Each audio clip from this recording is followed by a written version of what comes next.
It's Bridgestone or nothing.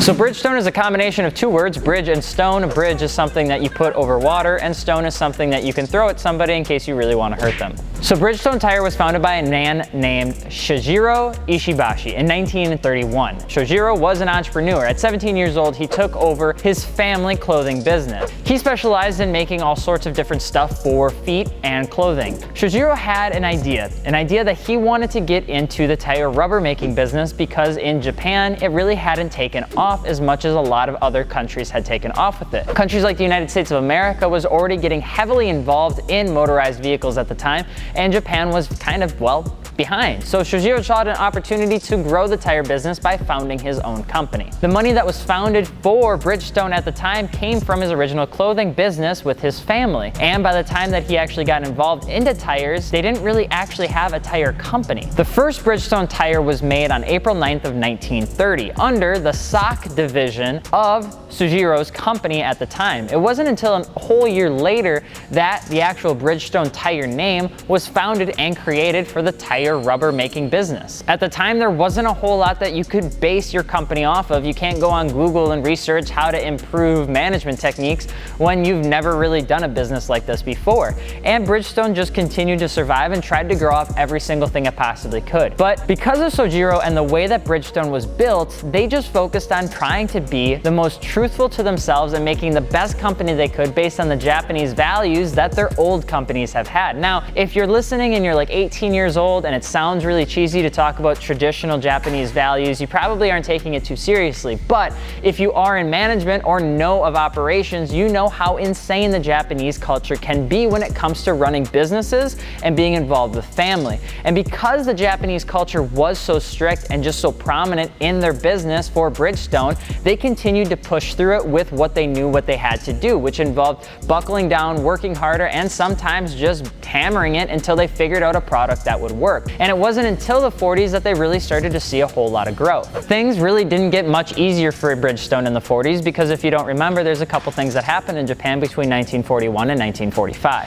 Bridgestone was hit with all sorts of wartime efforts, and what turned out to be a tire rubber manufacturing plant turned into a wartime manufacturing plant during World War II. Because of its international affairs, a lot of its international assets were seized, and Bridgestone was left with a lot of crumbling factories due to just aerial attacks and everything in between that World War II had, and pretty much no money. Between losing their Tokyo headquarters and international assets, Bridgestone didn't seem like it was going to survive for very long. But then going back to what Bridgestone was good at, Shoichiro just decided that they were going to hunker down and go back to what made Bridgestone Bridgestone, which was making tires and revolutionizing what they knew in the Japanese market that other companies couldn't do. So they got involved with bicycle tires and introduced the rayon cord tire in 1951 to push ahead the tire industry into something new. Bridgestone desperately needed something, and they introduced the rayon cord tire, which ended up being an extremely successful tire in the early 50s. By 1953, Bridgestone had managed to acquire over 10 million yen, which at the time was a pretty good chunk of change considering that their company had been continuously getting beaten down by everything around them.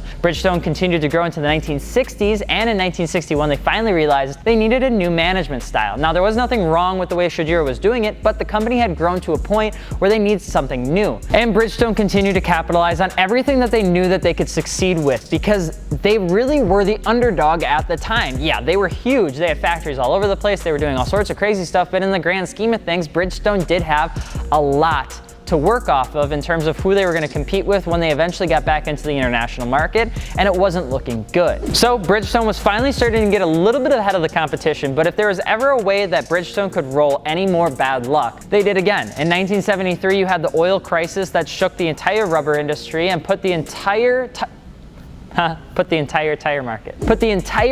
market at an incredible standstill. Bridgestone had money to work with at the time, but ultimately they really didn't have anything that they could do. They ultimately ended up developing research and R&D departments because they didn't want to make Tires, and the entire company pretty much stood still and tried to manage the 1973 oil crisis as well as it could. These guys had like terrible luck. And finally, Bridgestone released something entirely new, the RE47. The RE47 was an ultra high performance tire. It was a Potenza series tire, which is still a line that Bridgestone uses to this day. And for the time, it was actually pretty monumental considering that there weren't a lot of options when it came to ultra high performance back in the late 70s. Finally, Bridgestone was finally starting to come out with products that helped aid in the competition against other huge companies in the world. And while all seemed well and good, Sojiro ultimately passed away in September 11th of 1976. This led the company and the board of directors pretty much to Ishibashi and his co-partner to lead the Bridgestone company until today. Bridgestone grew overseas and inevitably began to acquire other tire businesses in the world. Now you have to remember, in the tire market there is a ton of competition, especially when you're considering companies like Goodyear and Sumitomo. They just wanted to be the top three. They didn't even want to be number one.